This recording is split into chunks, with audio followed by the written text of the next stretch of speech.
a free session for you. And one more thing is he is our Dharmasar villager. That's why he chose our school only, isn't it? Is it clear? Thank you. ఈరోజు మీకు ఒక మంచి word గురించి, అది మీ లైఫ్లో 100% use అవుతుందనే ఒక చిన్న ఆలోచనతో మీకు ఒక వర్డ్ తీసుకొచ్చాను. సో అది చెప్తున్న ముందుగా మా సార్ గురించి మీకు ఎక్స్ప్లెయిన్ చేస్తాను. ఈ సార్ వచ్చేసి గంప నాగేశ్వరరావు గారు. మీకు ఎవరికైనా తెలుసా? సో ఇతను ఏంటంటే ప్రతి ఒక్క వ్యక్తికి విద్యార్థి దశ అనేది చాలా ఇంపార్టెంట్. అందులో మన 10th వరకు అంటే స్కూల్ డేస్ అనేది చాలా ఇంపార్టెంట్. అయితే ఇక్కడ మనము స్టాండర్డ్గా ఉంటేనే ఫ్యూచర్లో మనం స్టాండర్డ్గా ఉంటాం, స్ట్రాంగ్గా ఉంటాం అన్న ఒక కాన్సెప్ట్తో. అంటే దేశం ఇప్పుడు జనరల్గా ఏమంటారు, ఈ దేశం నాకు ఏమి ఇచ్చింది, ఈ సొసైటీ నాకు ఏమి ఇచ్చిందని చెప్పేసి అంటారు. సో అలా కాకుండా సార్ ఏమన్నా ఆలోచించారంటే, ఈ దేశం నాకు ఏమి ఇచ్చిందని కాకుండా నేను ఈ దేశానికి ఏం చేస్తున్నాను, నేను ఈ సొసైటీకి ఏం చేస్తున్నాను అని చెప్పేసి ఇంపాక్ట్ ఫౌండేషన్ అనేది కొత్తగా స్టార్ట్ చేశారు. దాదాపు ఒక 14 years అట్లా అవుతుంది నియర్లీ. సో అప్పటి నుండి మాలాంటి ట్రైనర్స్ ఎంతో మందిని తయారు చేసి, మీ ఎస్పెషల్లీ ఇక్కడ సార్కున్న మెయిన్ గోల్ ఏంటంటే ఓన్లీ స్టూడెంట్స్కి మాత్రమే మేము ఫ్రీగా చెప్పాలి. అంటే మేము ఇన్ని రోజులు నేర్చుకున్నది మీకు చెప్పి మిమ్మల్ని మోటివేట్ చేసి మిమ్మల్ని స్ట్రాంగ్గా చేయాలనేది సార్ కాన్సెప్ట్ అది. సో అందులో భాగంగా ఈరోజు నేను ఈ స్కూల్ చూస్ చేసుకున్నాను. నాకు ఈ అవకాశం ఇచ్చిన సార్కి మీ అందరికీ ముందుగా థ్యాంక్స్.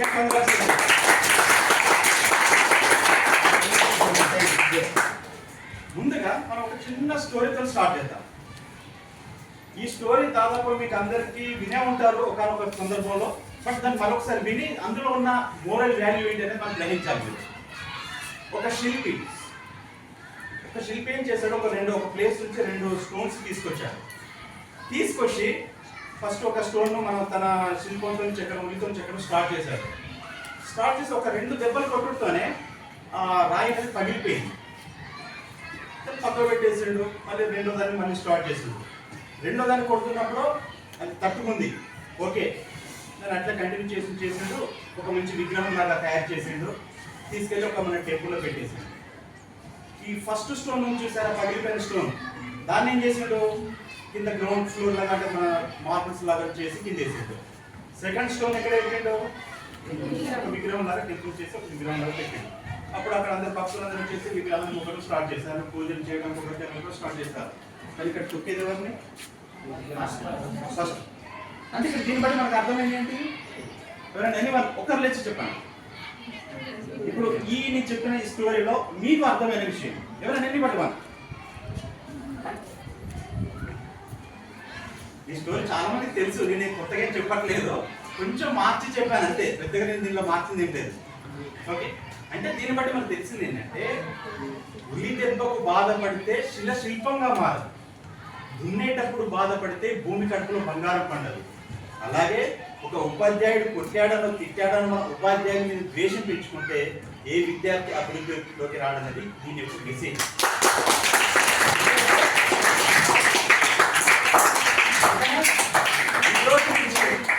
మీరు టీచర్కి ఇచ్చే వాల్యూ ఏంటిది, రెస్పెక్ట్. ఓకే, అర్థమైంది కదా. అంటే ఇక్కడ ఫస్ట్ స్టోన్ ఏమైంది అంటే, దెబ్బలు పడుతుంది ఏమైంది, అబ్బో నా వల్ల కాదు నేను తట్టుకోలేనని చెప్పేసి ఏమైంది, పగిలిపోయింది. అదే సెకండ్ స్టోన్ ఏం చేసింది, తట్టుకుంది. ఎన్ని దెబ్బలు కొట్టినా తట్టుకున్నది కాబట్టి ఆ శిల్పి ఏం చేసిండు, దానికంటే ఒక రూపాన్ని తీసుకొచ్చిండు, ఆకారాన్ని తీసుకొచ్చిండు, తీసుకెళ్లి గుడిలో పెట్టిండు. అలాగే మన టీచర్లు కూడా అప్పుడప్పుడు మనల్ని పనిష్ చేస్తారు, మనం భరించాలి. వాళ్ళు కోపడతారు, మనం అర్థం చేసుకోవాలి. ఎప్పుడైతే వాళ్ళు కొట్టినా తిట్టినా కోపడినా మనం అర్థం చేసుకుంటామో, సేమ్ మనం టెంపుల్లో విగ్రహం లాగా తయారవుతాం. లేకపోతే అది. సో అర్థమైంది కదా మీకు ఇక్కడ. ఓకే, నెక్స్ట్ ఇప్పుడు మీకు ఒక వర్డ్ అని చెప్పాను కదా. సో వర్డ్ స్టార్ట్ చేస్తున్నాను. లర్న్. లర్న్ అంటే ఏంటి, కొందరు చదువు అని అన్నారు. చదువుకు నేర్చుకోవడానికి చాలా తేడా ఉంటుంది. సో ఇక్కడికి మీరు అందరు ఎందుకు వచ్చారు, రోజు స్కూల్కి ఎందుకు వస్తున్నారు, ఏదో ఒకటే ఆన్సర్ చెప్పండి. చదువుకోవడానికి అయితే ఇంటికి కూర్చొని చదువుకోవచ్చు కదా. నేర్చుకోవడానికి వచ్చారు ఇక్కడికి, చదువుకోవడానికి ఒకదానికే కాదు, నేర్చుకోవడానికి వచ్చారు. ఏం నేర్చుకోవడానికి వచ్చారు, దట్ ఈస్ ద కరెక్ట్. చదువుకోవడం కోసం మనం ఇక్కడికి రాలేదు, నేర్చుకోవడం కోసం చదువుకుంటున్నాం ఇక్కడ. Is it right? Okay. So LEARN, learn, a powerful tool for students. అంటే మీకు ఇది ఒక టూల్ అంటే ఒక ఆయుధం లాంటిది. సో దీన్ని కనుక మనం అర్థం చేసుకున్నట్టయితే మనం స్టడీలో చాలా ఎక్సలెంట్గా ఉంటాం. ఈవెన్ స్టడీలో కానీ ఫ్యూచర్లో కానీ చాలా ఎక్సలెంట్గా ఎదుగుతుంటాం. సో ముందుగా మనకు వచ్చేసి ఎల్ ఫర్ లిసన్ యాక్టివ్లీ. ఇక్కడ focus on the teacher. Teacher మనకు క్లాస్ లో లెసన్ చెప్తున్నప్పుడు ఎలా చూడాలి? ఫోకస్డ్ గా. సపోజ్ మీరు ఒక మూవీ చూస్తున్నారు, అప్పుడు పక్క విషయాలు ఏమైనా గమనిస్తారా? నో. అప్పుడు మొత్తం మీ దృష్టి అంతా ఎక్కడ ఉంటుంది? సేమ్ ఇదే వేలో మన టీచర్ చెప్పినప్పుడు ఉంటున్నామా? ఎంతమంది ఉంటున్నారు? So few students. కాబట్టి ఇక నుండి మీరు ఎలా ఉండాలి? ఇప్పుడు సినిమా చూడడం వల్ల మనకి ఏమొస్తుంది? ఒక ఆనందం మాత్రమే వస్తుంది. అదే టీచర్ చెప్పే విషయాలు వినడం వల్ల నాలెడ్జ్ వస్తుంది. మనం ఎదగడానికి ఒక పునాది లాంటిది, అవునా కదా? సో కాబట్టి మనం ఏం చేయాలంటే టీచర్ చెప్తున్నంత సేపు మన మొత్తం దృష్టి అంతా ఫోకస్ తోని టీచర్ చెప్పే విషయం పైన ఉండాలి. ఎప్పుడైతే మనం డిస్టర్బ్ అవుతామో టీచర్ చెప్పిన విషయం మనకు మైండ్కి ఎక్కదు. సో కాబట్టి ఇక్కడ నుండి మీరు ఎలా వినాలి? ఫోకస్డ్ గా. టీచర్ చెప్పినంత సేపు మన దృష్టి అంతా ఫోకస్, మొత్తం టీచర్ మీద మనం ఫోకస్ చేయాలి. అలా చేసినప్పుడే మన టీచర్ చెప్పిన లెసనే కానీ ఏదైనా కూడా మన మైండ్ లోకి చేరుతుంది. ఎప్పుడైతే మన మైండ్ లోకి చేరుతుందో అది మనం ఎగ్జామ్ టైంలోనే కానీ మనకు కావాల్సినప్పుడు మళ్ళీ మనకు బయటకు వస్తుంది. దీనికి ఒక చిన్న ఎగ్జాంపుల్. ఇప్పుడు మనం చూడండి, మన టీవీలో రిమోట్ తో ఏది ఆన్ చేస్తే అదే ప్లే అవుతుంది. Is it right? అలాగే మన మైండ్ కూడా మనం ఏదైతే వింటామో, ఏదైతే ఆలోచిస్తామో దాని రిజల్ట్ కూడా అలాగే వస్తుంది, అవునా కదా? మనం వేరే ఇప్పుడు టీవీలో ఈటీ పెడితే జర్నీ అయితే రాదు కదా, వస్తుందా? అలాగే మనం మెదడుకి అంటే మన టీచర్ చెప్పిన విషయాలు మనం ఏ విధంగా అయితే వింటామో దాని రిజల్ట్ కూడా అదే విధంగా వస్తుంది. సో కాబట్టి మై డియర్ స్టూడెంట్స్, ఈ రోజు నుంచి మీరు చెప్పే టీచర్ చెప్పేటప్పుడు ఎలా ఉండాలి? ఫోకస్ గా ఉండాలి. Take note efficiently. సో ఇక్కడ మనం ఏంటంటే టీచర్ చెప్పినప్పుడు మనం నోట్స్ రాసుకోవాలి. అంటే మెయిన్ హెడ్డింగ్స్, మొత్తం నోట్ అంటే మొత్తం టీచర్ చెప్పే మొత్తం బయట రాయడం కాదు, మెయిన్ హెడ్డింగ్స్ రాసుకోవాలి. మనం ఒక లెసన్ చెప్పినప్పుడు అలా హెడ్డింగ్ రాసుకుంటే ఆ హెడ్డింగ్ సబ్ హెడ్డింగ్ అనేది మీరు మైండ్ లో వచ్చేస్తుంది ఆటోమేటిక్ గా. సో కాబట్టి మనం ఒక టీచర్ చెప్పేటప్పుడు ఫోకస్ గా చూస్తూ హెడ్డింగ్స్ రాసుకోవడం వల్ల మీకు వినే శక్తి అనేది చాలా పెరుగుతుంది. ఓకేనా? నెక్స్ట్ ఈ ఫర్ ఎంగేజ్. ఎంగేజ్ అంటే ఇప్పుడు జనరల్ గా మనం ఏమనుకుంటాం అంటే ఎంగేజ్మెంట్ అనుకుంటున్నాం కదా. సో మీనింగ్ అదే, కానీ దాన్ని మనం దేనికి మనం ట్రాన్స్ఫర్ చేసుకోవాలి? మనకు అనుకూలంగా మార్చుకోవాలి. అర్థమవుతుందా? సో ఎలా? ఇప్పుడు మనం టీచర్ చెప్తున్నారు, మనం వింటున్నాం, అంతేనా? మన మధ్యన టీచర్ స్టూడెంట్ మధ్య అంతే బాండింగ్ ఉంటుందా? ఉండకూడదు. ఫర్ ఎగ్జాంపుల్ మీకు ఒక ఫ్రెండ్ ఉన్నాడు, బెస్ట్ ఫ్రెండ్, ఒక వారం రోజులు ఒప్పియలేదు, అప్పుడు మీ ఫీలింగ్ ఎలా ఉంటుంది? కొంచెం ఇబ్బందిగా ఉంటుందా ఉండదా? ఒప్పిస్తే ఓకే. మరి అదొక టీచర్ చెప్పినప్పుడు జనరల్ టీచర్ చూస్తే కొందరు ఏమనుకుంటారు, సార్ వచ్చిందా, అవునా? సో అలా కాకుండా మనం ఒక ఫ్రెండ్కే మనం అంత వాల్యూ ఇస్తే మన లైఫ్ ను తీర్చిదిద్దే అంటే మనకంటూ ఒక ఆకారాన్ని తీసుకొచ్చే టీచర్ మనం ఎంత వాల్యూ ఇవ్వాలి, అవునా కదా? సో కాబట్టి ఎంగేజ్ మీన్స్ యాక్టివ్ రీడింగ్. అంటే మనం చదివేటప్పుడు యాక్టివ్ గా చదవాలి, అంటే ఇంట్రెస్ట్ గా చదవాలి. ఏదో చదువుతున్నామంటే చదువుతున్నాం కాదు, మనం చదివే విషయం ఏదైతే ఉందో దాన్ని శ్రద్ధతోని చూసుకుంటూ మైండ్కి ఎక్కే విధంగా జాగ్రత్తగా చదవాలి. ఇక్కడ మీకు ఒక 2 విషయాలు చెప్తాను. మన బ్రెయిన్ లో 2 భాగాలు ఉంటాయి. అంటే ఆ భాగాలు వేరు, నేను చెప్పబోయే భాగాలు మీరు వినుండరు. యాక్టివ్ అండ్ పాసివ్ బ్రెయిన్ అని 2 రకాలు ఉంటుంది. ఇప్పుడు చూడండి, మనము మామూలుగా ఇంట్లో తినేటప్పుడు ఏం చేస్తాము? టీవీ చూసుకుంటే తింటాం. సో దానివల్ల మన బ్రెయిన్ పెద్ద యూజ్ అని కాదు, పెద్ద పట్టించుకోరు. అదే చదివేటప్పుడు ఓన్లీ ఫోకస్డ్ గా చదవాలి, ఫోకస్డ్ గా వినాలి. అది ఈ యాక్టివ్ బ్రెయిన్ అనేది ఏం చేస్తుంది అంటే ఏదైనా ఒక విషయాన్ని మాత్రమే తను యాక్సెప్ట్ చేస్తుంది. ఇక్కడ 2 విషయాన్ని యాక్సెప్ట్ చేయదు. ఇప్పుడు మీరు ఇప్పుడు నా మాటలు వినుకుంటూ పక్క ఏదైనా విషయం పక్కపడి ఏదైనా మీరు డిస్టర్బ్ చేశారనుకోండి, నేను చెప్పింది మీ బ్రెయిన్ యాక్సెప్ట్ చేయదు, పక్కదాన్ని యాక్సెప్ట్ చేస్తుంది.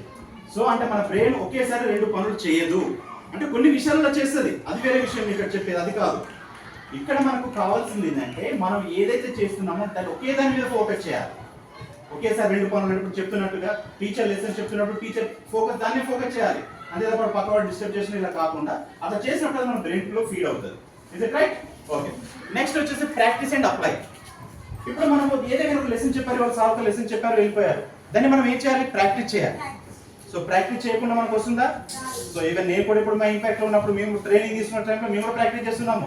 మీలా మాకు కూడా లెసన్స్ ఉంటాయి, మాకు కూడా అసైన్మెంట్స్ ఉంటాయి, ఫీడ్బ్యాక్స్ ఉంటాయి, అలాగే మీరు కూడా టీచర్ చెప్పిన చాప్టర్ అయిపోయిన తర్వాత కంపల్సరీ ప్రాక్టీస్ చేయాలి. ప్రాక్టీస్ చేస్తే అప్లై చేయాలి. అంటే మనం ఏం చేయాలంటే ప్రాక్టీస్ చేసిన తర్వాత అది మనం నిజమా కాదని కూడా తెలుసుకోవాలి కదా. అంటే మనకు మనం ఎగ్జామ్ లాగా పెట్టుకోవాలి. అవునా కదా? మనం చదువుకున్నాము, ఒక లెసన్ చదివాము, అది ఎంతవరకు చదువుకున్నాము, ఇది మీరు చదివింది కరెక్టా కాదా అనేది మీకు మీరే ఒకసారి అనలైజ్ చేసుకోవాలి. అవునా? సో అనలైజ్ చేసుకున్నప్పుడే మీరు చెప్పింది రైటా రాంగ్ అనేది తెలుస్తుంది. ఓకే? సో థర్డ్ వన్ వచ్చేసి కనెక్ట్ విత్ అదర్స్. ఇప్పుడు చూడండి, చదువుకోమంటే జనరల్ అందరూ ఏం చేస్తారంటే ఒక్కడే కూర్చొని మనం ఏదో సైడ్కి ఒక పొజిషన్ కూర్చొని చదువుకుంటారు. అలా కాదు. ఒక్కసారి మీరు అందరితో కూర్చొని అంటే ఒక సపోజ్ 4-5 గ్రూప్గా కూర్చొని చదువుకున్నట్టయితే దీనివల్ల బెనిఫిట్ ఏంటంటే ఇప్పుడు నాకు తెలిసిన విషయం నీకు తెలియకపోవచ్చు, నీకు తెలిసిన విషయం నాకు తెలియకపోవచ్చు. Is it right? అందరికీ అన్ని విషయాలు తెలుసాయా? ఇప్పుడు కొన్ని విషయాలు మీకు తెలిసినంత నాకు కూడా తెలియకపోవచ్చు. అవునా కదా? అలా ఒక 5 కూర్చున్నప్పుడు మనం గ్రూప్ డిస్కషన్ చేసుకున్నాం అనుకోండి, తనకు తెలియదు నాకు తెలుసు అంటే కొన్ని కొత్త విషయాలు తెలుసా లేదా దీన్ని బట్టి. సో కాబట్టి ఏంటంటే మనం ఎప్పటికీ మిగతా వాళ్ళతో కనెక్ట్ అయి ఉండాలి. అంటే మన ఫ్రెండ్స్ మనం కనెక్ట్ అయ్యి ఇక్కడ బయట వాళ్ళతో కాకుండా మనం మిగతా ఫ్రెండ్స్ కనెక్ట్ అవుతూ వాళ్ళు ఏం చెప్తారో మనం విని దాన్ని మనం ఇంప్లిమెంట్ చేయడానికి ట్రై చేయాలి. This is the most powerful letter. What is that? Ask a question.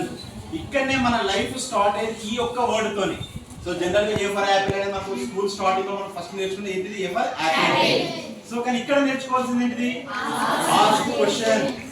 ఎప్పుడైతే ఈ ఆస్క్ క్వశ్చన్ అనే దానికి కరెక్ట్ మనకు అర్థం తెలుస్తుందో మన ఫ్యూచర్ కూడా అప్పుడు బాగుంటుంది. మీకు చిన్న ఎగ్జాంపుల్ చూడండి, మనకు యాపిల్ పండు కింద పడ్డది అనే విషయం గ్రహించింది ఫస్ట్. దాన్ని ఏం చేసేటప్పుడు అతను ఏం ఆలోచించిండు? పండు ఎందుకు కింద పడ్డది అని తనకు తానే క్వశ్చన్ వేసుకున్నాడు. అలా క్వశ్చన్ వేసుకొని దాని గురించి స్టడీ చేసి రీసెర్చ్ చేసి ఈ రోజు మనకు భూమికి గురుత్వాకర్షణ శక్తి ఉందని ఫైండ్ అవుట్ చేసిండు.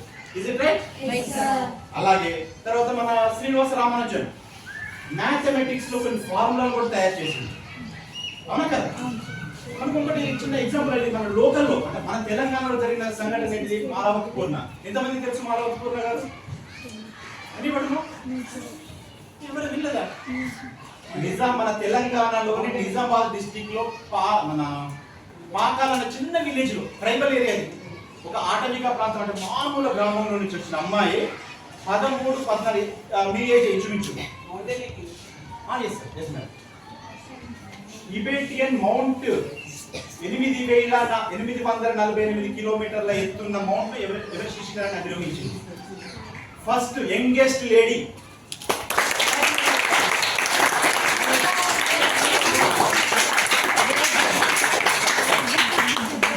చూడండి, అంటే తను ఏజ్ ఎంత అప్పుడు ఆ ఎవరెస్ట్ శిఖరం అధిరోహించినప్పుడు తన ఏజ్ ఎంత? Just 13-14 years. అంటే ఇంచుమించు మీ ఏజ్ అయినా. అంటే చూడండి, ఇక్కడ తను ఏమనుకున్నది? నేను ఒక ట్రైబల్ ఏరియాలో ఉన్నాను, ఏదో చిన్న ఊర్లో ఉన్నాను, నా లైఫ్ ఇంతే అని అనుకుందా? లేదు, నేను ఏదో ఒకటి సాధించాలి, నేను ఏదో ఒకటి చేయాలి అని తన ఒక సంకల్ప బలంతో ఎన్నో రాత్రులు ఎన్నో దానికి ఎంత కష్టపడలేదో మామూలుగా మనం చెప్పలేదు.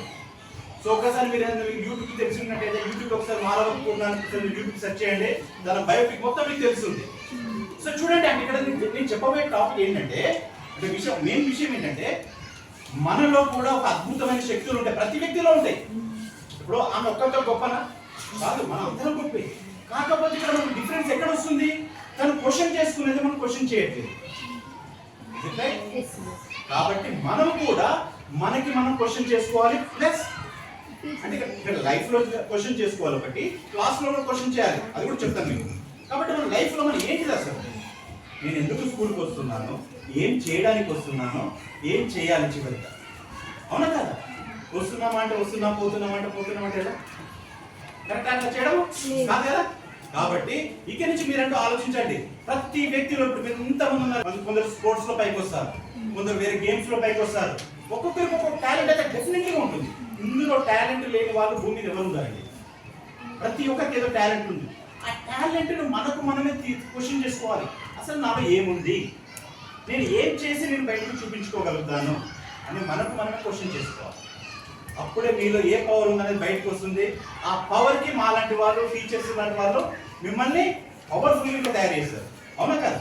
సో ఇప్పుడు మీ స్టడీలో బాగా ఇంట్రెస్ట్ ఉంది అనుకోండి, టీచర్స్ ఎట్లా మిమ్మల్ని అబ్జర్వ్ చేస్తారు, ఎవరు ఎటువంటి వాడు, ఎవరు ఏం చేస్తారు, ఎవరికి ఏ టాలెంట్ ఉందని అబ్జర్వ్ చేస్తారు, వాళ్ళు మొత్తం పైకి లాక్కొచ్చేసి మంచి గ్రేట్గా తయారు చేస్తారు.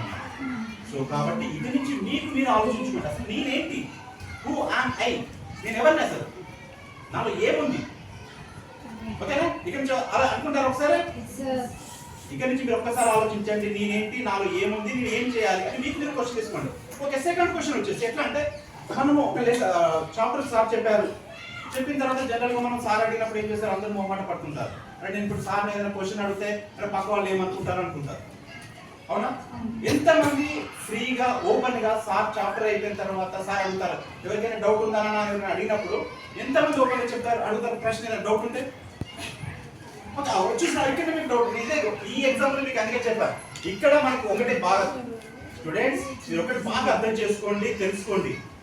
మనకు ఒక డౌట్ వచ్చినప్పుడు ఆ డౌట్ కు ఆన్సర్ మనమే దొరకబట్టుకోవాలి. చూడమను అట్లని కాదు, ఇక్కడ నేను పక్క పంట ఎవడంటాను అవసరమే లేదు. నీ డౌట్ ను క్లారిఫై చేసుకోవాలి. నీ డౌట్ ను ఈ రోజు క్లారిఫై చేసుకోకపోతే నీకు ఎవరు చేస్తారు? సార్ క్లాస్ అయిపోయాక బయటకు వెళ్ళిపోతారు. మళ్ళీ నీకు ఆ డౌట్ అడిగే ఛాన్స్ వస్తుందా? రాదు. Time is very powerful. కాబట్టి నీకు ఎప్పుడైతే మీ మైండ్ కు డౌట్ వచ్చిందో వెంటనే క్వశ్చన్ ఆస్క్ చేయాలి కంపల్సరీ. సార్ నాకు ఈ డౌట్ వచ్చింది, నాకు ఇక్కడ అర్థం కాలేదు అని ధైర్యంగా అడగాలి. ఉంటుందంటే అబ్బో నేను అడిగితే అరే నీకు ఇద్దరు వింతగా చూస్తారు అడిగిన వాళ్ళని. సో అలాంటి ఆలోచన దూరం చేసుకోండి. ఓకేనా? ఈ రోజు నుంచి మీరు మీకు ఏ డౌట్ వస్తుంది అడగండి, తప్పేం లేదు. సార్ వాళ్ళు చెప్పడానికి సిద్ధంగా ఉన్నారు. నేను ముందేనే మీకు చెప్పాను, ఏం చెప్పాను, మిమ్మల్ని ఒక శిల్పం లాగా, ఒక విగ్రహం లాగా, ఒక రూపాన్ని తయారు చేయడానికి వాళ్ళు ఎవ్రీడే సిద్ధంగా ఉన్నారు. మరి వాళ్ళు సిద్ధంగా ఉన్నప్పుడు మనం వాళ్ళ చేతిలో మనం ఎన్ని దెబ్బలు పడ్డా కెపాసిటీ మనకు ఉండాలి కదా. సో ఉండాలంటే మనకి ఏదైతే డౌట్ వస్తుందో ఆ డౌట్ వెంటనే మీరు క్లారిఫై చేసుకోండి. క్లారిఫై చేసుకోకపోతే మాత్రం మీ డౌట్ అలాగే ఉంటుంది. దానివల్ల నష్టపోయేది ఎవరు? మీరే. ఎవరికైతే డౌట్ వచ్చినప్పుడు క్లారిఫై చేసుకోకపోతుందో వాళ్ళే నష్టపోతారు. సో కాబట్టి ఎప్పుడైనా తెలుగు కల వాళ్ళు నష్టపోతారా? నష్టపోదు. కాబట్టి మీరు అందరూ తెలుగు కలవాలని నేను అనుకుంటున్నాను. సో కాబట్టి ఈ రోజు నుంచి మీకు ఏదైనా డౌట్ వచ్చినప్పుడు కంపల్సరీ మీరు క్లారిఫై చేసుకోండి. ఓకేనా? R for revise regular. చిన్న మీకు ఒక ఎగ్జాంపుల్ చెప్తున్నాను. ఇప్పుడు మన స్కూల్ ఉంది, మన ధర్మశాస్త్రం ఉందో, కొందరు ఎక్కడెక్కడి నుంచో వస్తున్నారు. కొందరు ఈ వాడ నుంచి, కొందరు ఆ వాడ నుంచి, కొందరు వేరే విలేజ్ నుంచి వస్తున్నారు. ఈ రావడానికంటే ఒక దారి ఉంటుందా? సో ఈ దారిలో మనం రెగ్యులర్ గా నడిస్తేనే ఆ దారి క్లియర్ గా ఉంటుంది. Is it right? అవునా కదా? సపోజ్ ఈ దారి నుండి మనం నడవక కొన్ని నెలలైంది, ఆ దారి ఎలా ఉంటుంది? ఓకే. సో ఇదే ఎగ్జాంపుల్ కనుక మన మైండ్ తో ఒకసారి ఆలోచించినట్టయితే మన బ్రెయిన్ లో న్యూరాన్స్ అనేవి ఉంటాయి. న్యూరాన్స్ అనేది పేరు విన్నారా? సో విన్నారా? ఓకే, ఇప్పుడు వినండి, గుర్తు తెచ్చుకోండి, గుర్తు పెట్టుకోండి కూడా. మన బ్రెయిన్ లో న్యూరాన్స్ అనేవి ఉంటాయి. ఈ న్యూరాన్స్ ఏం చేస్తాయంటే ఈ రోజు మనం ఏదైనా ఒక విషయాన్ని విన్నప్పుడు ఆ న్యూరాన్ లో ఫీడ్ అయిపోతుంది. దేనిలో ఫీడ్ అవుతుంది? న్యూరాన్ లో ఫీడ్ అయిపోతుంది. అలా వింటున్న విషయాలు ఒక్కొక్క విషయం ఒక్కొక్క న్యూరాన్ లో ఫీడ్ అవుతాయి. మన బ్రెయిన్ లో కొన్ని వేల లక్షల కోట్ల న్యూరాన్స్ ఉన్నాయి. మనం అన్ని లక్షల కోట్ల విషయాలు కూడా గుర్తు పెట్టుకునే కెపాసిటీ మన బ్రెయిన్ కు ఉంది. ఇప్పటి వరకు మాక్సిమం మన బ్రెయిన్ లో ఒక 1 or 2% మాత్రమే వాడుకుంటున్నాం. ఎంత గొప్ప మేధావైన మాక్సిమం 10% వాడుకుంటున్నారు. అంటే మిగతా 90% అలాగే ఖాళీ ఉంటుంది. అంటే అంత గొప్ప బ్రెయిన్ మనం యూజ్ చేయట్లేదు. సో ఇక్కడ న్యూరాన్స్ అనేది ఏం చేస్తుంది అంటే మనం ఏదైతే విన్నా, ఏదైతే చదివినా, ఏదైతే తెలుసుకున్న విషయాలను ఒక్కొక్క న్యూరాన్ ఒక్కొక్క విషయాన్ని గుర్తుపెట్టుకుంటుంది. సో ఇక్కడ న్యూరాన్ కు ఒక న్యూరాన్ మధ్య ఒక చిన్న కనెక్టివిటీ ఉంటుంది. ఏముంటుంది? కనెక్టివిటీ. అంటే మన బాట లాగా. సో ఈ బాటను మనం ఏం చేయాలి? ఎప్పటికీ నడుస్తూ ఉండాలి. అక్కడను నడుస్తూ ఉండాలి ఇక్కడైతే. కానీ ఇందులో అయితే ఏం చేయాలి? రివిజన్ చేయాలి. సరే ఈరోజు సార్ మెసేజ్ చెప్పారు, ఇప్పుడు సపోజ్ నేను ఈరోజు చెప్పాను, వెళ్ళాము, అయిపోయింది. ఒక్కసారి మీరు దీన్ని కనుక ఒక 4 రోజులకు ఒకసారి, ఒక 1 వారం రోజులకు ఒకసారి ఒక్కసారి రివిజిట్ చేసుకోండి. ఏమవుతుంది? అప్పుడు మీ బ్రెయిన్ లో మొత్తం అది ఫీడ్ అయిపోతుంది. నేను చెప్పిన ఈ టాపిక్స్ మొత్తం మీ బ్రెయిన్ లో ఫీడ్ అయిపోతుంది. ఆ ఫీడ్ అయిన విషయము ఆటోమేటిక్ గా మీ బాడీలోకి వచ్చేస్తుంది. ఎప్పుడైతే మన బాడీలోకి వచ్చేస్తుందో మనం అంత యాక్టివ్గా హుషారుగా ఉంటాం. అవునా కదా? కాబట్టి మీరు ఏదైతే విషయం తెలుసుకున్నా, ఏదైతే టీచర్ లెసన్ చెప్పినా, ఏదైతే విషయం చెప్పినా కూడా దాన్ని మనం రివిజన్ చేయడం అనేది చాలా ఇంపార్టెంట్. నువ్వు రివిజన్ చేయకపోతే అది ఈ రోజున కథమైపోతుంది. అవునా కదా? అర్థమైంది అందరికీ? సో రివిజన్ అనేది ఏంటి? ఇంపార్టెంటా కాదు? ఇక్కడ మోస్ట్ పవర్ఫుల్. కాబట్టి ఇక్కడ నుండి మీరు కంపల్సరీ మనం రివిజన్ చేయడం అనేది అలవాటు చేసుకోండి. ఓకే,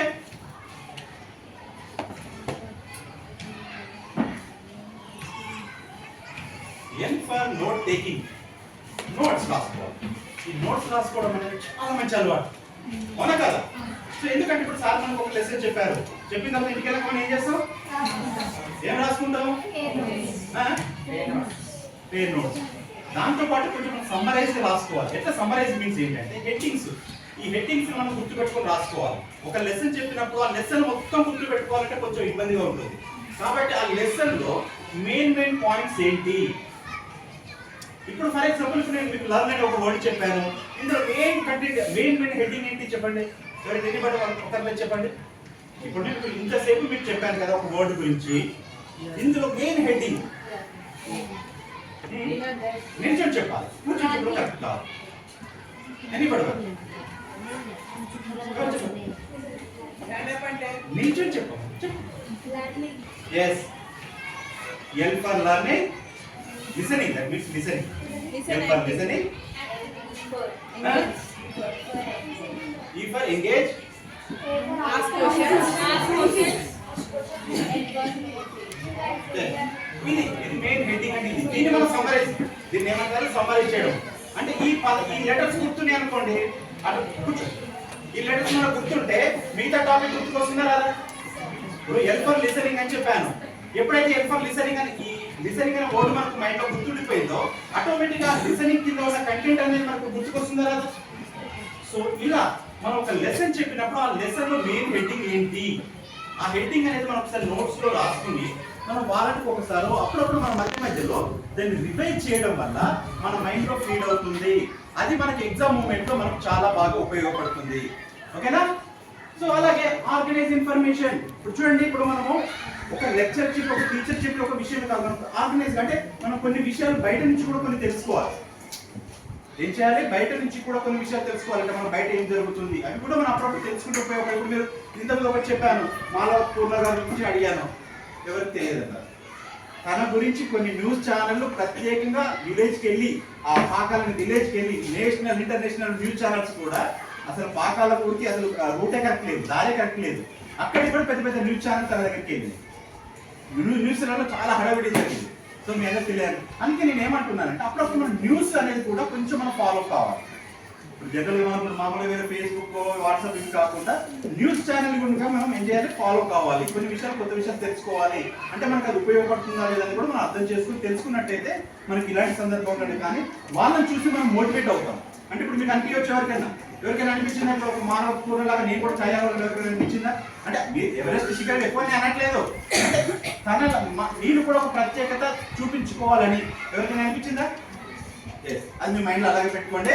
దాన్ని మీరు రోజు రివైజ్ చేసుకుంటూ దాన్ని ఎట్లా మీరు చేసుకోవాలి అనేది మీలో మీరు ఆలోచించుకుంటూ ముందుకు వెళ్ళడానికి ట్రై చేయాలి. Okay,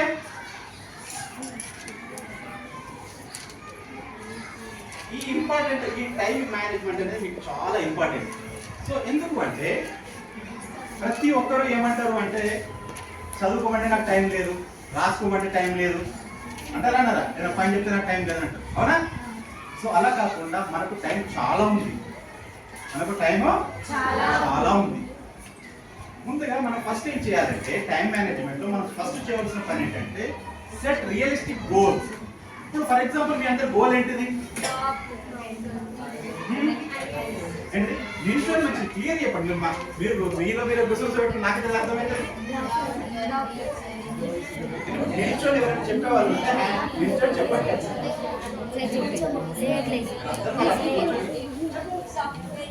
very good.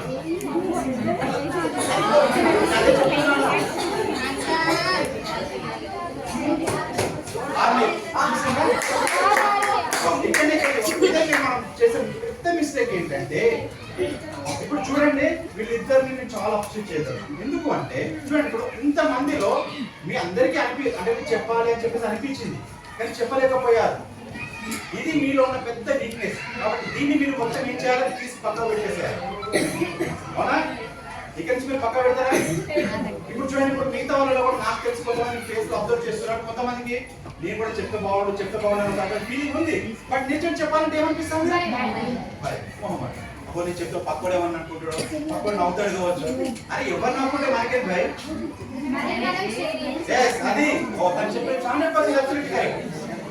ఎవరితో మనకు సంబంధం అంటే మనకి ఏదైతే అనిపిస్తుందో, మనకి ఏదైతే అడగాలనుకుంటామో, ఏదైతే చెప్పాలని అనుకుంటున్నామో దాన్ని ధైర్యంగా చెప్పడం, మనం దాన్ని ధైర్యంగా చెప్పడం అలవాటు చేసుకోవాలి. మీ గోల్ ఏంటిది? మీరు ఫస్ట్ చిన్న గోల్ పెట్టుకోండి. ఒకేసారి మన పెద్ద గోల్ కాకుండా ఫస్ట్ స్టార్టింగ్ గోల్ ఏంటిది? మీరు ఎగ్జామ్ లో ఫస్ట్ ర్యాంక్ రావాలి. ఇది మీ స్టార్టింగ్ ఫస్ట్ గోల్. అంటే మన ఎగ్జామ్ లో ఫస్ట్ ర్యాంక్ వస్తేనే మన సెకండ్ గోల్ వెళ్ళడానికి ఒక రూట్ అనేది స్టార్ట్ అవుతుంది. అవునా కదా? మనం ఒక్కసారి మనం ఐఏఎస్ ఆఫీసర్ కావాలంటే అవుతామా? దానికి ఎంత దూరం నుంచి రావాలి? ఇక్కడ నుంచి స్టార్ట్ చేయాలి, ఇక్కడ నుంచే కదా. సో కాబట్టి మీరు ఇక్కడ నుంచి నేను ఈ ఎగ్జామ్ లో ఫస్ట్ ర్యాంక్ రావాలి, మంచి పర్సెంటేజ్ మార్కులు తెచ్చుకోవాలనేది ఒక గోల్ పెట్టుకోండి. దానికి అనుకూలంగా చేసుకోండి. Priority subjects. ఇప్పుడు మీకు ఒక్కొక్కరికి ఒక్కొక్క సబ్జెక్ట్ అంటే బాగా ఇష్టం ఉంటుంది. అందరికీ అన్ని సబ్జెక్టులు ఇష్టం ఉండదు. Is it right? కాకపోతే ఇక్కడ నేను చెప్పొచ్చేది ఏంటంటే ఈ ప్రియారిటీ సబ్జెక్ట్స్ అనేది ఒక స్టేజ్ తర్వాత మీకు అలవాటు చేసుకోవాలి. మనకు ఇప్పుడు స్పెషల్ ఈ సబ్జెక్ట్ అంటే నాకు ఇష్టము, ఈ సబ్జెక్ట్ అంటే ఇంట్రెస్ట్ లేదని ఎట్లా అనుకోవద్దు. ఎందుకు అంటే ఇప్పుడు మనకు స్పెషల్ సబ్జెక్ట్ అనేది ఏముండదు. అన్ని సబ్జెక్టుల మీద మనకు ఇంట్రెస్ట్ పెట్టుకోవాలి. వాటన్నింటిలో కరెక్ట్ రాసి చదివితేనే మనకు పాస్ అవుతాం. అవునా కదా? మనం ఇప్పుడు 10th తర్వాత అండి అప్పుడు మీకు స్పెషల్ గా ఒక సబ్జెక్ట్ ఉంటుంది. ఆ సబ్జెక్ట్ మీద ఫోకస్ చేయాల్సి ఉంటుంది. అంటే ఎంపీసీ, బైపీసీ లాగా. అవునా కదా? సో కాబట్టి ఇక్కడ ఏం చేయాలంటే మీరు ప్రతి ఒక్కరు కంపల్సరీ ప్రతి సబ్జెక్ట్ మీద ఫోకస్ చేయవలసింది. ఇక్కడ మీకు వేరే ఆప్షన్ లేదు. నాకు ఈ 2 సబ్జెక్ట్ అంటేనే ఇంట్రెస్ట్, నేను ఈ 2 సబ్జెక్ట్ అంటే 100/100 తెచ్చుకుంటా అంటే మరి మిగతా పరిస్థితి. అవునా కదా? మీరు ఒక్క సబ్జెక్ట్ లో 34 మార్క్స్ వచ్చినా మిమ్మల్ని ఏమంటారు? ఫెయిల్ అవుతుంది. అవునా కదా? 35 అంటే పాస్ మార్క్స్ అంటే 35 కదా. 34 వచ్చినప్పుడు ఆల్ సబ్జెక్ట్ లో మీకు 4 సబ్జెక్ట్ లో 100/100 100/90 వచ్చినాయి. కానీ ఒక్క సబ్జెక్ట్ లో మాత్రం 34 వచ్చింది. పాస్ అవుతాయా? కాబట్టి ఇక్కడ మనం చేయవలసింది ప్రతి సబ్జెక్టు పైన మనం ఇంట్రెస్ట్ పెట్టాలి. ప్రతి సబ్జెక్ట్ పైన ఫోకస్ చేయాలి. తప్పదు ఇక్కడ వేరే ఆప్షన్ లేదు. ఓకేనా?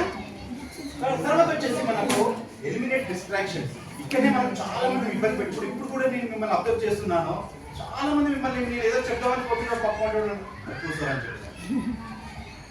ఈ ఎలిమినేట్ అంటే దాన్ని తీసేయాలి ముందుగా.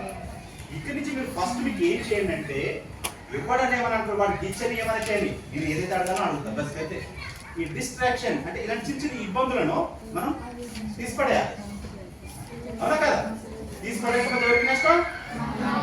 మరి తెలివికల వాళ్ళు మనం నష్టపోతామా? మీరు ఇప్పుడు దీన్ని బట్టి అర్థమైతే ఎవరు తెలివికల వాళ్ళు ఎవరు తెలియక వాళ్ళు ఇంకా మీరు అర్థం మీరే కంపేర్ చేసుకోవాలి. నేను అన్నాను. ఓకేనా? కాబట్టి మీరు అందరు తెలివికల వాళ్ళు. కాబట్టి ఈ రోజు నుంచి మీరు ఒకటి అనుకోవాలి, నాకు పక్క పంటి వాడు ఏమన్నా చేసుకొని నవ్వని తుమ్మని ఏడని నాకు సంబంధం లేదు. నేను ఏదైతే అనుకుంటానో, నేను ఏదైతే అడగాలనుకుంటానో అడుగుతా, నేర్చుకుంటా. నా లైఫ్ నా ఇష్టము. నా కెరీర్ గురించి నేనే ఆలోచించుకోవాలి. వేరే వాళ్ళు ఆలోచిస్తారు మన కెరీర్ గురించి. ఇప్పుడు పక్క పంటోడు సపోజ్ అతను లేచి చెప్తామని అనుకుంటుండు, కానీ పక్కన కూర్చోమంటాడు, నవ్వుతాడు అనుకుంటాడు. దాన్ని నష్టపోయింది ఎవరు? కాబట్టి అది మనం ఎప్పుడు మనం నష్టపోం. కాబట్టి గుర్తుంచుకోండి, ఇక్కడ నుంచి మీరు ఏదైతే అనుకుంటున్నారో అది కంపల్సరీ అడగండి, తెలుసుకోండి, నేర్చుకోండి. తర్వాత వచ్చేసి షెడ్యూల్ స్టడీ సెషన్. అంటే మనం చదివేటప్పుడు ఏం చేయాలంటే మనకంటే ఒక షెడ్యూల్ చేసుకుంటే అంటే ఒక భాగాలుగా, అంటే ఏ టైంలో ఏం చదవాలి. ఇప్పుడు మనం రోజు మొత్తం చదువుతామా? రోజు మొత్తం చదవలేం కదా. రోజు మొత్తం దానికి yes that is correct. Time table, మనకంటే ఒక టైం టేబుల్ పెట్టుకోవాలి. ఏ టైం నుంచి ఏ సబ్జెక్ట్ చదవాలి, ఏ సబ్జెక్ట్ మనకు టఫ్ ఉంది, ఏ సబ్జెక్ట్ లూజ్ ఉన్న అంటే కొంచెం హార్డ్ ఉన్న సబ్జెక్ట్ మీద మనం ఏం చేయాలి, కొంచెం టైం పెంచుకోవాలి. కొంచెం లూజ్ ఉన్న అంటే మనం ఈజీ ఉన్న సబ్జెక్ట్ మీద ఏం చేయాలి, తక్కువ టైం పెంచుకోవాలి. దీనికి ఒక చిన్న స్టోరీ చెప్తాను. రాజు మహేష్ అనే ఇద్దరు వ్యక్తులు ఉన్నారు. అడవికి వెళ్ళిండ్రు. మహేష్ సూపర్ మహేష్ బాబు. అడవికి వెళ్ళిండ్రు, కట్టెలు కొడతారు. ఒక వ్యక్తి దగ్గర జాబ్ చేస్తుంది, అంటే ఒక వ్యక్తి దగ్గర పని చేస్తుంది. వాళ్ళు ఇద్దరు కట్టెలు కొట్టుకుని వచ్చారు. కానీ అందులో ఒక వ్యక్తి ఏం చేస్తుందంటే వాళ్ళు కట్టెలు కొట్టే సమయంలో ఒకరు డే మొత్తం కట్టెలు కొట్టుకుంటూనే ఉంటుంది. ఇంకొక అతను మాత్రం మహేష్ అతను ఏం చేస్తుందంటే గంటకోసారి బ్రేక్ తీసుకుంటాడు. గంటకోసారి ఏం చేస్తాడు?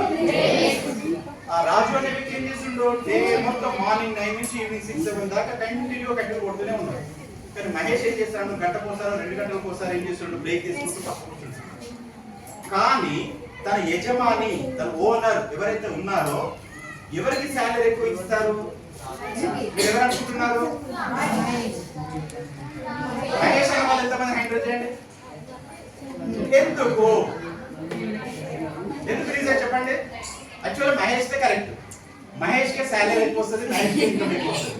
రాజుకు రాదు. మరి రాజు ఎందుకు రాదు? మరి రాజు పొద్దున్న చికెన్ కొడుతుండు కదా, కొడుతుండా లేదా? మరి రాజు ఎందుకు రాదు? నాకు చెప్పేది ఇప్పటి నుంచి చెప్తాను, మీకు వినబడితే అర్థమైతే బాగుంటుంది. మీరు మనసులో ఇప్పుడు నాకు ఎక్కడ తెలుసు? చెప్పండి. ఇప్పుడు మహేష్ అనేది కరెక్ట్ ఆన్సర్. కానీ ఎందుకు మహేష్?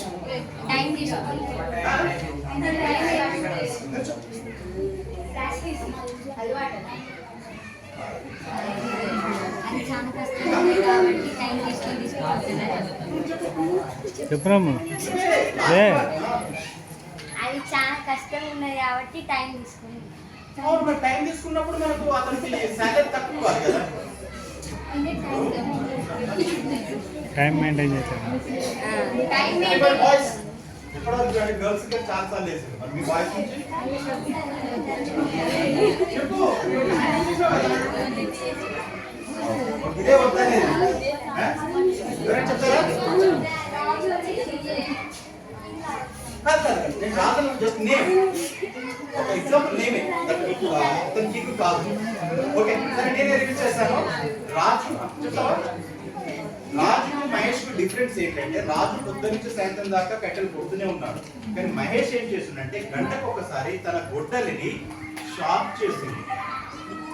ప్రతి గంటకు ఒకసారి తను ఏం చేస్తుంటూ షార్ప్ చేస్తూ కొట్టడం వల్ల కట్టెలు తొందరగా, అంటే ఎక్కువ కట్టెలు కొట్టగలుగుతున్నారు.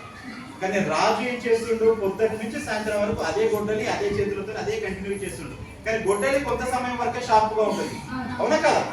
కానీ ఫుల్ డే అంటే ఎక్కువసేపు అయితే షార్ప్ ఉండదు కదా, ఉంటుందా? ఉండదు. మరి మహేష్ చేసే పని ఏంటిది? మహేష్ ఏం చేస్తుండు? గంట సేపు కొడుతుండు, 10 నిమిషాలు బ్రేక్ తీసుకుంటూ ఆ 10 నిమిషాలు ఏం చేస్తుండు? గొడ్డలి మొత్తం షార్ప్ చేస్తుండు, మళ్ళీ వస్తుండు, మళ్ళీ కొడుతుండు. దీనివల్ల ఏమైంది? అతను ఎక్కువ కట్టెలు కొట్టగలిగాడు. సో కాబట్టి మీరు కూడా చదువుకునే సమయంలో ఎంత ఎక్కువసేపు చదివినాం అనేది ఇక్కడ ఇంపార్టెంట్ కాదు, ఎంత పర్ఫెక్ట్ గా, ఎంత ఒక సిస్టమేటిక్ గా చదివాం అన్నదే ఇంపార్టెంట్. అర్థమైందా? సో కాబట్టి ఇక్కడి నుంచి మీరు చదివేటప్పుడు ఎంత చదివినాం అనేది ఇక్కడ మనకి.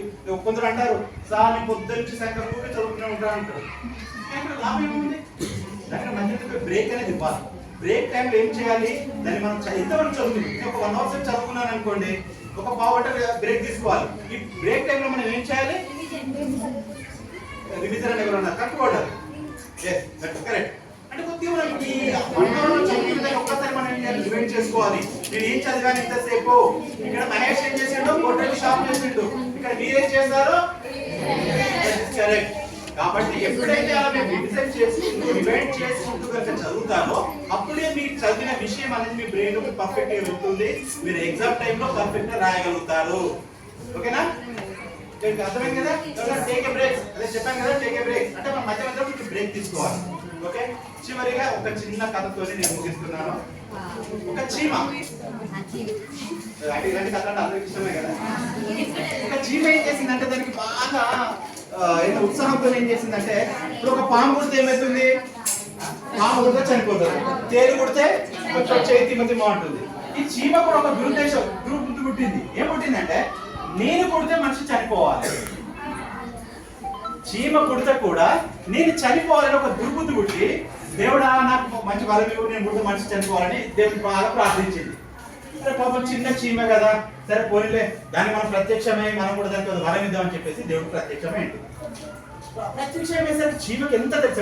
ఇప్పుడు సడన్లీ మీ ముందు దేవుడు ప్రత్యక్షమైతే మీరు ఎట్లుంటాయి? మీకు మీ ఫీలింగ్స్ ఎలా ఉంటాయి? అసలు నమ్ముతారా? అలాగే చీమ కూడా మొత్తం ఇట్లా ఆ ఉత్సాహం కలిగింది. ఆ ఉత్సాహంలో ఏదైతే అడగాలని అనుకున్నదో ఆ విషయాన్ని మర్చిపోయి ఏమని అడిగింది? నేను పుట్టిన వెంటనే చనిపోవాలి. ఏమని కూడా అడిగింది. దానికి దేవుడు ఏం చేసిండు? తదాస్తు అని అయిపోయింది. దేవుడు మళ్ళీ మాయమే వెళ్ళిపోయాడు. ఇక చీమకి ఏం చేసింది? దేవుడు వరం ఇచ్చింది కదా, సో వరం ఇచ్చినప్పుడు దాన్ని మరి ప్రూవ్ చేసుకోవాలా అని చెప్పి ఒక వ్యక్తి దగ్గర పుట్టింది. పుట్టితే ఏం చేస్తాం అంటే చూసండి, ఇక్కడ విషయం మీకు అర్థమైన విషయం ఏంటిది? సో అక్కడ చీమకు ఒక క్లారిటీ లేదు.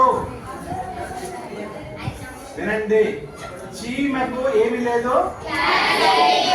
క్లారిటీ లేకుండా దేవుడు ప్రత్యక్షమైనప్పుడు తను ఏదైతే అడగాలని అనుకుందో దాన్ని మర్చిపోయి నేను పుట్టగానే చనిపోవాలి మనిషి అని అనుకున్నది. అంతేనా? కానీ అక్కడ క్లారిటీ లేకపోవడం వల్ల చనిపోయింది ఎవరు? చీమ. సో కాబట్టి ఇక్కడ మీరు కూడా ఒక క్లారిటీ తెచ్చుకోండి. మనము స్కూల్కి ఎందుకు వస్తున్నాము, ఏమి చేయడానికి వస్తున్నాము అనేది మీకు ఒక క్లారిటీ ఉండాలి కదా. సో కాబట్టి ఇక్కడ నుంచి మీరు ఒక మంచి క్లారిటీతో మంచి స్టూడెంట్గా మీరు ఎదుగుతారని కోరుకుంటూ, నేను ఇప్పుడు మామూలు ఇంతకు చెప్పాను కదా గంప నాగేశ్వర సార్ గురించి. యాక్చువల్గా నేను మీకు ఇక్కడికి రావడానికి కారణం ఏంటంటే, మాకంటూ ఇది ఒక అసైన్మెంట్ ఉంది. మాకు అసైన్మెంట్లో భాగంగా మిమ్మల్ని మోటివేట్ చేయడానికి ఇక్కడికి వచ్చాను. ఇప్పుడు జనరల్గా ఏంటంటే, ఒక బిల్డింగ్ బేస్మెంట్ అంటే పునాది ఎంత ముఖ్యమో, మీ లైఫ్కి ఈ స్కూల్ డేస్ అనేది చాలా ఇంపార్టెంట్. కాబట్టి మీకు మీ స్కూల్ డేస్ అనే పునాదిలో నా వంతుగా కొంచెం ఇసుక చక్కెర వేసి మిమ్మల్ని చేయడానికి నా వంతు కొంత ఇసుక కంకర కలిపి వేస్తున్నాను.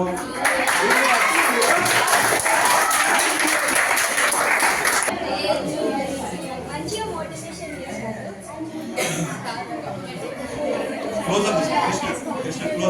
క్లాస్ బాగుంది, అందరు చాలా మంచిగా ఉన్నారు. మా నెక్స్ట్ టైం అది తినడం వల్ల కొంచెం చేంజ్ అయ్యింది.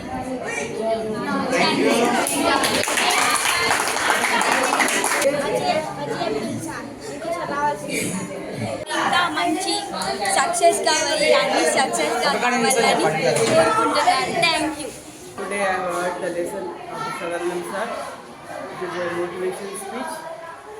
It's very good and it is useful to our children.